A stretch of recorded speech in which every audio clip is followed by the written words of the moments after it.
नमस्कार दोस्त। आ जाओ। और आपका हम हमारे हिंदी यूट्यूब चैनल हिंदी ज्ञान पे स्वागत करते हैं दोस्तों। और आज की कक्षा शुरू होने जा रही है। आज एक बहुत ही महत्वपूर्ण टॉपिक जो हम करने जा रहे हैं दोस्तों, जो कि ऋतुकाल पे आज दूसरी कक्षा होने जा रही है। ऋतुकाल की इससे पहले कक्षा हो चुकी है दोस्तों, जिसके अंदर ऋतुकाल के बहुत ही महत्वपूर्ण कक्षा प्रश्न जो लेकर आ चुके हैं हम। और आज जो दोस्तों ऋतुकाल की दूसरी कक्षा है, जिसके अंदर अति महत्वपूर्ण प्रश्न हम लेके आ रहे हैं आपके लिए। और आज का पहला प्रश्न है कि दोस्तों ऋतुकालीन काव्य की शिल्पगत विशेषताएं हैं। तो आपने बताना है इनमें से कौन सी ऋतुकाल की शिल्पगत विशेषताएं रही है, मतलब किस प्रकार के काव्य लिखे गए या कवियों ने कौन सी पद्धति को अपनाया। तो सतसई परंपरा का पुनरुद्धार यहाँ पे किया गया। उसके बाद श्रुति मधुर एवं कोमलकांत पदावली से युक्त ब्रज भाषा का प्रयोग हुआ दोस्तों। रसानुकूल छंदों का प्रयोग, परंतु दोहा छंद का भी प्रधानता रही। और या फिर ऊपर दिए गए सभी उत्तर हैं। तो दोस्तों इसका जो उत्तर रहने वाला है वो डी, यानी कि जो सतसई परंपरा यहाँ से दोबारा शुरू हुई दोस्तों। इसके बाद सतसुरी और मधुर कोमलकांत पदावली ब्रज भाषा में लिखी गई। इसके बाद दोस्तों रसानुकूल छंदों का प्रयोग यहाँ हुआ और दोहा छंद की यहाँ प्रधानता रही दोस्तों। इसके साथ हम उत्तर देखते हैं। तो दोहा छंद के अलावा यहाँ पे देखो दोस्तों, श्रृंगार रस सवैया छंद का प्रयोग हुआ और वीर रस के लिए दोस्तों कवित छंद का प्रयोग किया गया। इससे आगे हम देखते हैं कि दोस्तों प्रश्न संख्या 2, यानी कि रस संप्रदाय के प्रवर्तक कौन माने जाते हैं। तो आपने बताना है दोस्तों रस संप्रदाय है जो, तो इस संप्रदाय के प्रवर्तक कौन है दोस्तों।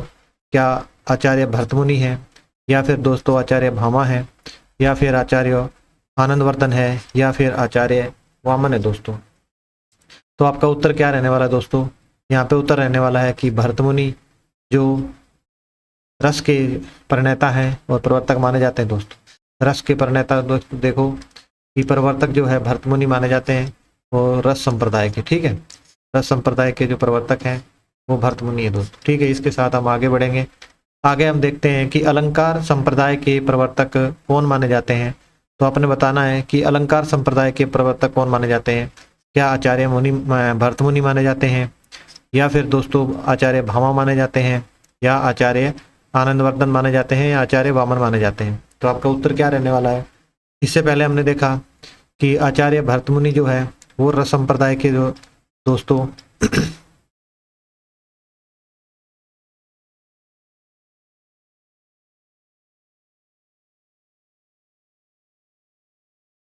रस संप्रदाय के क्या है दोस्तों, प्रवर्तक हैं, ठीक है। और आचार्य भामा क्या है दोस्तों, ये अलंकार संप्रदाय के प्रवर्तक हैं, ठीक है।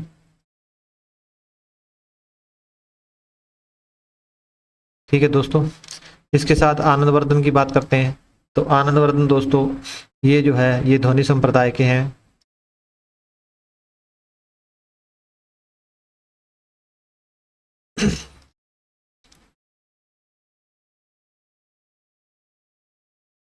तो इसके साथ हम आगे बढ़ेंगे। इसका उत्तर जो दोस्तों बी रहने वाला है।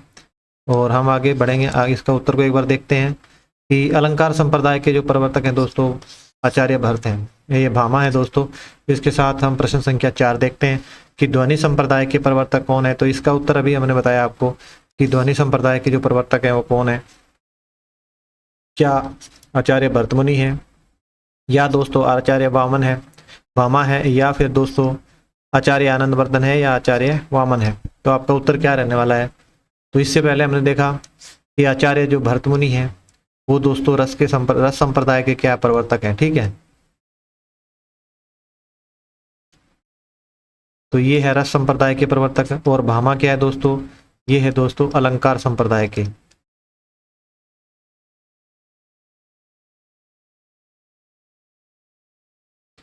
और दोस्तों ध्वनि संप्रदाय के अभी आपको बताया था कि आनंदवर्धन जो है वो क्या है, ध्वनि संप्रदाय के प्रवर्तक है दोस्तों, ठीक है। तो इसका कौन है दोस्तों, आचार्य आनंदवर्धन है दोस्तों।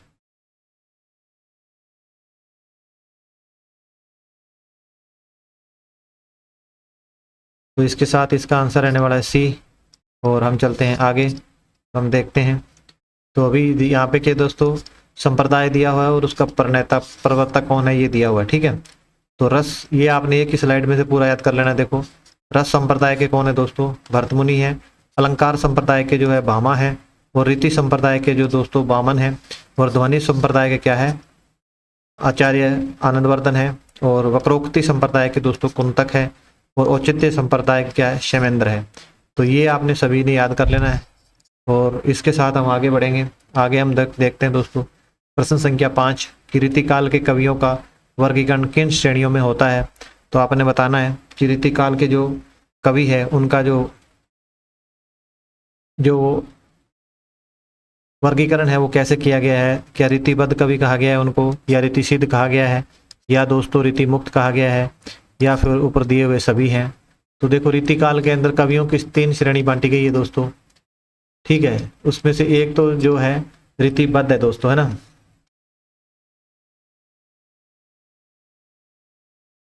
एक तो है रीतिबद्ध और दूसरी है दोस्तों रीतिसिद्ध।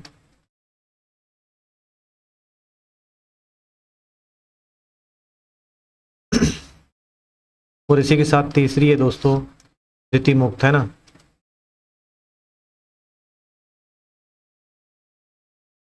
तो इसमें क्या है, रीतिबद्ध में क्या है दोस्तों, इन्होंने ग्रंथों को, जो संस्कृत के ग्रंथ थे उनको पढ़ा, उनको जाना और उनके नियमों का पालन करके नए ग्रंथों की रचना की दोस्तों। रीति सिद्ध क्या है, इन्होंने नियमों का पालन किया और ग्रंथ लिखे दोस्तों। और रीति मुक्त में क्या है, इन्होंने कुछ पालन भी नहीं किया और नए ग्रंथ लिखे, तो इन्होंने मतलब मुक्त होकर ग्रंथ लिखे। तो ये क्या है, तीनों है दोस्तों, रीतिबद्ध है, रीति सिद्ध है और रीति मुक्त है दोस्तों। तो रीति उपरोक्त सभी है। इसके साथ हम आगे बढ़ेंगे। आगे हम देखते हैं इसके उत्तर को कि जो रीति सिद्ध है, जो रीतिबद्ध है दोस्तों, वो क्या है, रचना लक्षण ग्रंथों और उदाहरणों से युक्त थी, बोला है ना। तो रीतिबद्ध में क्या है, जो लक्षण ग्रंथ थे, जो रचनाएं थी इनकी, वो क्या लक्षण ग्रंथों और उदाहरणों से युक्त थी, बोला, ठीक है। और इसके बाद रीति सिद्ध की बात करते हैं। रीति सिद्ध में क्या, रीति की बंदी परिपाटी के अनुकूल स्वतंत्र काव्य रचनाएं हुई दोस्तों। और रीति मुक्त में क्या है, रीति परंपरा की साहित्यिक रूढ़ियों से मुक्त होकर, जो रीति परंपरा की जो साहित्यिक रूढ़ियां थी उनसे मुक्त होकर मान लो स्वच्छंद या मुक्त रूप से काव्य लिखे गए। इसके साथ हम अगले प्रश्न पे चलेंगे। अगला जो प्रश्न है प्रश्न संख्या 6 है दोस्तों, यानी कि रीतिबद्ध कवि नहीं है, इसमें से आपने बताना है कौन सा नहीं है। केशव दास और सेनापति, ये दोनों है क्या, जसवंत सिंह और मतीराम। उसके बाद देव भिखारी है। उसके बाद पद्माकर और बिहारी है। तो इसमें दोस्तों जो उत्तर है वो रहने वाला है डी, यानी कि जो केशव भी हैं, सेनापति भी है, जसवंत सिंह भी हैं, मतीराम भी हैं, और देव है, और भिखारी दास है, पद्माकर भी है, और बिहारी नहीं है दोस्तों, है ना। तो इसके साथ उत्तर रहने वाला है डी। हम देखते हैं दोस्तों कि विश्वनाथ प्रसाद मिश्र क्या करते हैं, इनको रीति सिद्ध में काउंट करते हैं, ठीक है। इसके साथ हम आगे बढ़ेंगे। आगे हम देखते हैं कि निम्नलिखित में से कौन रीति मुक्त कवि है। तो आपने बताना है इनमें से रीति मुक्त कवि कौन है। तो रीति मुक्त कवि आपने बताना है कि घनानंद है, आलम है, बोधा और ठाकुर, या फिर सभी है दोस्तों। तो इसका उत्तर क्या रहने वाला है कि रीति मुक्त जो कवि थे वो आलम, बोधा, ठाकुर, मतलब ये सभी थे, है ना। इसमें क्या है, आलम, बोधा, ठाकुर,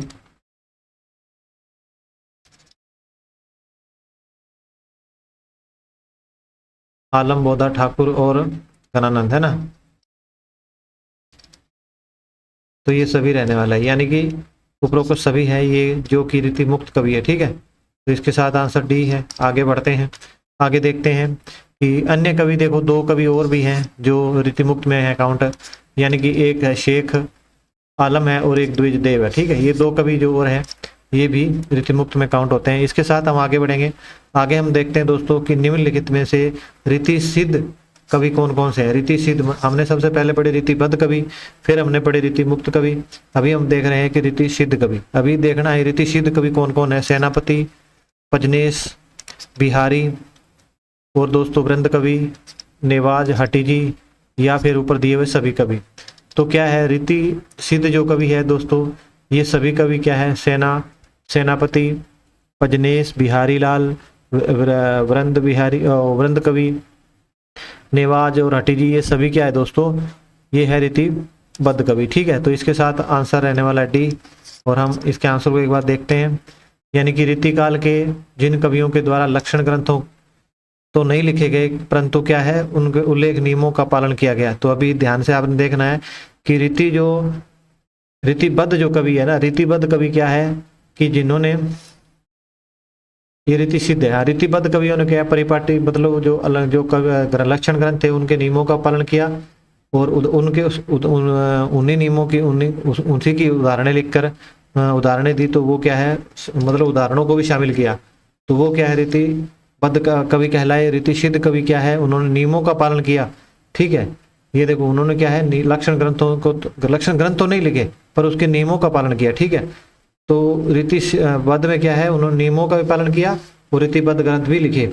इन्होंने क्या है रीति सिद्ध में क्या है, इन्होंने नियमों का पालन किया पर जो लक्षण ग्रंथ नहीं लिखे। ठीक है, इसके बाद हम बात करेंगे हिंदी के रीतिकालीन आचार्यों में मुख्य श्रेणियां कौन सी है।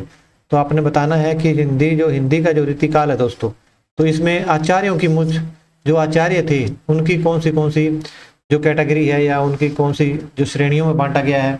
क्या उद्भावक आचार्य भी कहा गया है उनको, या व्याख्या आचार्य भी कहा गया है, या कवि शिक्षक आचार्य भी कहा गया है, या उपरोक्त सभी है दोस्तों। तो उद्भावक हम बात कर सकते हैं कि जिन्होंने क्या है नई पद्धति की नई मतलब कोई नियम की खोज की, वो क्या है उद्भावक है। व्याख्या क्या है, जिन्होंने क्या लक्षण ग्रंथों की व्याख्या की आसान शब्दों में। और कवि और शिक्षक क्या कहलाए, जिन्होंने बिल्कुल क्या है लक्षण ग्रंथों की लोगों को बिल्कुल आसान रूप से मतलब समझाया, व्याख्या की, वो क्या है दोस्तों कवि और आचार्य कहलाए। ठीक है, तो इस प्रकार इसका आंसर रहने वाला है डी। और इसी के साथ हम आगे बढ़ेंगे। आगे हम देखते हैं दोस्तों कि उद्भावक आचार्य कौन से कहलाए। तो रीतिकाल को ऐसे आचार्य जिन्होंने क्या अपना कोई मौलिक सिद्धांत प्रतिपादित किया। ठीक है, इन्होंने क्या बताया ना कि कोई सिद्धांत प्रतिपादित किया, इनको क्या है उद्भावक आचार्य के नाम से जाना जाता है। इसके बाद हम बात करेंगे हिंदी साहित्य में रीति संप्रदाय के प्रवर्तक आचार्य कौन माने जाते हैं। तो आपने बताना है कि जो हिंदी साहित्य जो रीतिकालीन साहित्य है उसके अंदर प्रवर्तक जो आचार्य है वो कौन माने जाते हैं। क्या वो आचार्य वामन माने जाते हैं, या चिंतामणि त्रिपाठी जी माने जाते हैं, या केशवदास है दोस्तों, और या फिर कौन है बिहारी लाल है। तो इसमें जो बात की जाए तो हिंदी साहित्य में क्या है दोस्तों, रीति संप्रदाय के जो प्रवर्तक कवि है दोस्तों वो है आचार्य वामन को माना जाता है दोस्तों, है ना। और ये क्या है, ये सबसे पहले क्या है, ये संस्कृत के हैं ना। तो ये प्रश्न ऐसे ही बनता है, संस्कृत भाषा के जो आचार्य है ये है दोस्तों वामन, और इसका आंसर है ए। इसके बाद हम बात करते हैं कि चिंतामणि त्रिपाठी जी को कौन मानते हैं। ये रामचंद्र शुक्ल जो है रीतिकाल के प्रवर्तक कवि चिंतामणि त्रिपाठी जी को मानते हैं दोस्तों, है ना। इसके साथ हम आगे बढ़ेंगे कि संस्कृत साहित्य में रीति साहित्य के प्रवर्तक जो है कौन है। तो ये है दोस्तों वामन, है ना। प्रश्न ऐसे ही आएगा, संस्कृत साहित्य नहीं लिखा जाएगा, हिंदी में आपको लिखा जाएगा कि हिंदी में, है ना।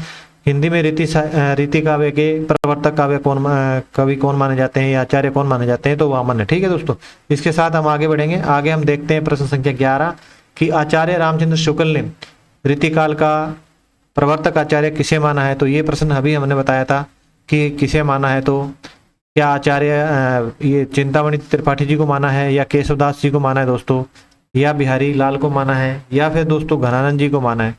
तो यहाँ जो दोस्तों उत्तर रहने वाला है वो रहने वाला है ए, क्योंकि पिछले प्रश्न में हमने बताया था कि रामचंद्र शुक्ल ने जो है ना, रामचंद्र शुक्ल ने जो रीतिकाल का जो प्रवर्तक आचार्य है वो चिंतामणि त्रिपाठी जी को बताया दोस्तों, है ना। तो इसके साथ उत्तर रहने वाला ए, यानी कि आचार्य रामचंद्र शुक्ल। ठीक है दोस्तों, इन्होंने हिंदी साहित्य का इतिहास ग्रंथ लिखा दोस्तों,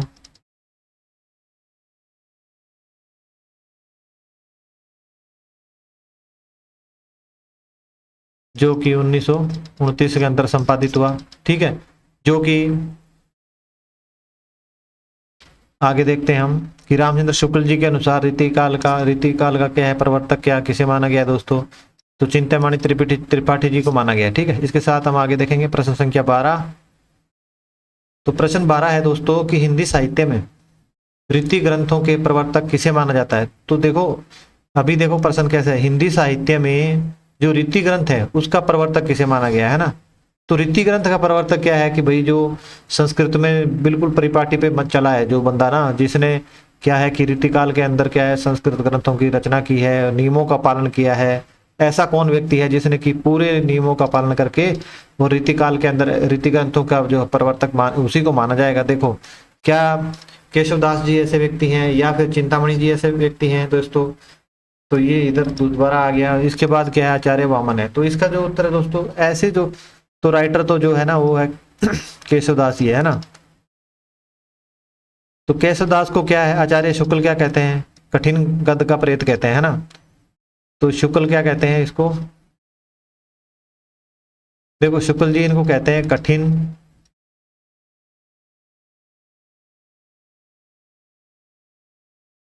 गद का प्रेत है ना।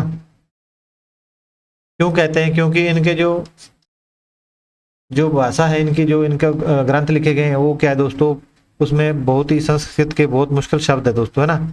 इन्होंने एक रचना लिखी रामचंद्रिका। ठीक है दोस्तों, ये इन्होंने जो रामचरितमानस है तुलसीदास का, तो उसके होड़ में आकर लिखी इन्होंने। ठीक है, और इसमें ज़्यादा संस्कृत के शब्द है और पांडिताई के बहुत सारे गहरे शब्द है जो हर आदमी के समझ में नहीं आते हैं। इसीलिए केशव ने तुलसीदास ने इनको क्या, केशव को क्या कहा है, कठिन गद का प्रेत कहा है। इसके साथ हम देखते हैं जो व्याख्या आचार्य थे, तो ये प्रश्न काफी पहले आया था। इसके दूसरे जो व्याख्या आचार्य कौन से होते हैं, इससे पहले हमने आपको बताया कि जो कौन से आचार्य थे वो दूसरे थे है ना। इन्होंने जो व्याख्या आचार्य है उन्होंने क्या है अपना तो कोई मतलब मौलिक सिद्धांत नहीं दिया इन्होंने है ना, पर इन्होंने क्या है प्रतिपादित नहीं किया और पूर्व स्थापित जो सिद्धांत थे उनकी क्या है व्याख्या की है दोस्तों है ना। तो आगे बढ़ेंगे। हिंदी साहित्य में रीति काव्य की रचना कौन सी मानी जाती है। तो हिंदी साहित्य में ना, हिंदी साहित्य में रीति काव्य की रचना कौन सी मानी जाती है। क्या रामचंद्रिका को माना गया है, या दोस्तों हित त्रिंगणी को माना गया है, या फिर दोस्तों यहाँ पे प्रेमचंद्रिका को माना गया है, या फिर सुजान विनोद को माना गया है। तो दोस्तों हिंदी साहित्य में जो ऐसी रचना कौन सी है जो रीति काव्य की रचना मानी गई है, तो ये है दोस्तों हित तरंगिणी है ना। तो हित तरंगिणी एक ऐसी रचना है जिसको यहाँ पे हिंदी साहित्य में रीति काव्य की रचना माना गया है दोस्तों है ना। इसके साथ हम आगे बढ़ेंगे। आगे हम देखते हैं ये रचना जो है 1541 में लिखी गई है दोस्तों, कृपाराम के द्वारा लिखी गई है। हित तरंगिणी इसका नाम है। 400 इसमें छंद है दोस्तों है ना।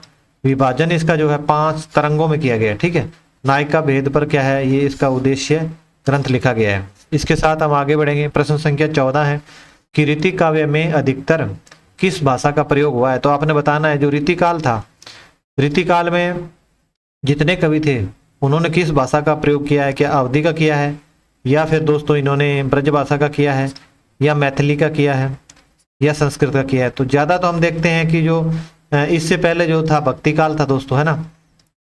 और भक्ति काल के अंदर तो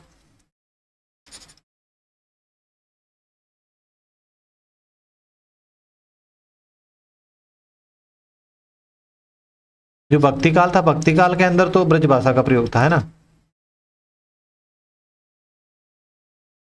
और उससे पहले बात की जाए तो उससे पहले दोस्तों आदिकाल की बात की जाए, आदिकाल में क्या है डिंगल पिंगल भाषा का प्रयोग किया गया है ना। तो आदिकाल में क्या है डिंगल और पिंगल शब्दावली का प्रयोग हुआ है ना। तो यहाँ ब्रज भाषा का हुआ है। अगर हम आधुनिक काल की बात करते हैं,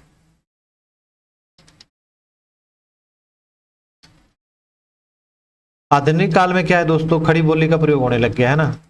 यानी कि जो ज्यादातर वहां तक प्रयोग हुआ, यानी कि जो भारतेंदु युग है, भारतेंदु युग तो वहां तक तो फिर भी ब्रज भाषा का प्रयोग हुआ, पर द्विवेदी युग आते आते क्या हुआ, द्विवेदी जो महावीर प्रसाद द्विवेदी जी 1900 जो द्विवेदी जी है जिनके नाम से क्या है द्विवेदी युग का नाम रखा गया है। तो द्विवेदी क्या है, महावीर प्रसाद द्विवेदी ने जो क्या 1903 से लेकर 1920 तक क्या है दोस्तों सरस्वती पत्रिका का संपादन किया है ना। तो उस समय क्या है, जितनी भी इन्होंने क्या है एक नियम अपनाया कि भाई जो भी रचना है वो खड़ी बोली में होगी, और खड़ी बोली को ही उठाकर इन्होंने जो आगे चलकर क्या है आज़ाद भारत की क्या है एक राजभाषा के नाम से आगे प्रसिद्ध हुई है दोस्तों। आज हम हिंदी को राजभाषा कहते हैं, जो कि खड़ी बोली उसकी मतलब वहां से खड़ी बोली से बनी है ये भाषा, ठीक है। और खड़ी बोली का सेक्टर देखा जाए तो ये मेरठ वाला इलाका है। इसके साथ हम आगे बढ़ेंगे। प्रश्न संख्या जो 14 का उत्तर है बी। और आगे हम देखते हैं दोस्तों कि रीतिकालीन साहित्य को ललित कलाओं का स्वर्ण काल कहा जाता है। तो आपने ये पॉइंट जो है बड़ा ध्यान रखना है कि जो ललित कलाओं का स्वर्ण काल किसे कहा जाता है, तो रीतिकाल को कहा जाता है। और रीतिकाल को क्या कहा जाता है, तो ललित कलाओं का स्वर्ण काल कहा जाता है। और प्रश्न संख्या 15 आपके सामने है दोस्तों कि रीतिकाल का प्रधान रस कौन सा माना जाता है। तो रीतिकाल के अंदर अभी आपने देखना है कि प्रधान रस क्या है, उस समय का क्या रस है, प्रधान रस कौन सा माना गया है, ठीक है। तो प्रधान रस क्या यहाँ पे वात्सल्य रस माना गया है, या दोस्तों वीर रस माना गया है, या फिर श्रृंगार रस माना गया है, या फिर माधुरी रस माना गया है। देखो वात्सल्य रस की जो प्रयोग है सबसे ज्यादा भक्ति काल में हुआ है दोस्तों। भक्ति काल के अंदर सूरदास ने जो है वात्सल्य रस में बहुत सारी रचनाएं की है। उसके बाद वीर रस की बात करें तो वीर रस जो है दोस्तों रासो काव्य के अंदर बहुत देखने को मिलता है, ठीक है। रासो काव्य यानी कि जो आदिकाल का समय था।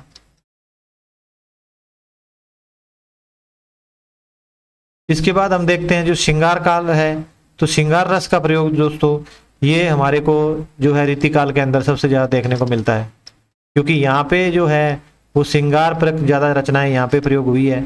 यानी कि श्रृंगार रीति काव्य के अंदर क्या है श्रृंगार रस की प्रधानता रही है।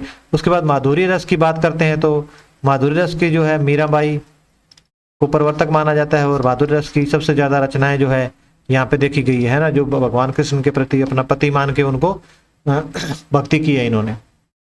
तो इसके साथ हम देखते हैं इसके उत्तर को, यानी कि जो कवि आचार्य हुए वो क्या कहलाए, है ना। जो कवि आचार्य थे, आचार्यों की हमने 3 श्रेणियां पढ़ी है। तो कवि आचार्य एक श्रेणी है जिन्होंने क्या केवल सरस रूप में क्या है काव्य लेखन किया, और जैसे इन्होंने इसमें एक नाम है बिहारी।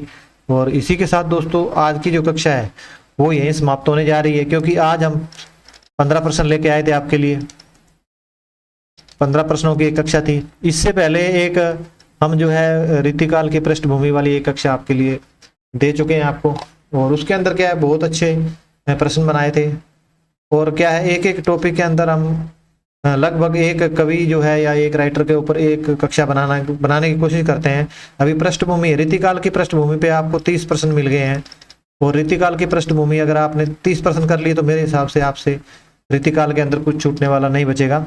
इसके साथ अगर आपको दोस्तों क्लास पसंद आई है तो आपने क्या करना है, शेयर करना है, लाइक करना है, और चैनल को क्या दोस्तों सब्सक्राइब करना है। और आज की कक्षा को हम यहीं समाप्त करेंगे दोस्तों। और आज की कक्षा देखने के लिए, चैनल के साथ जुड़ने के लिए सभी का धन्यवाद दोस्तों।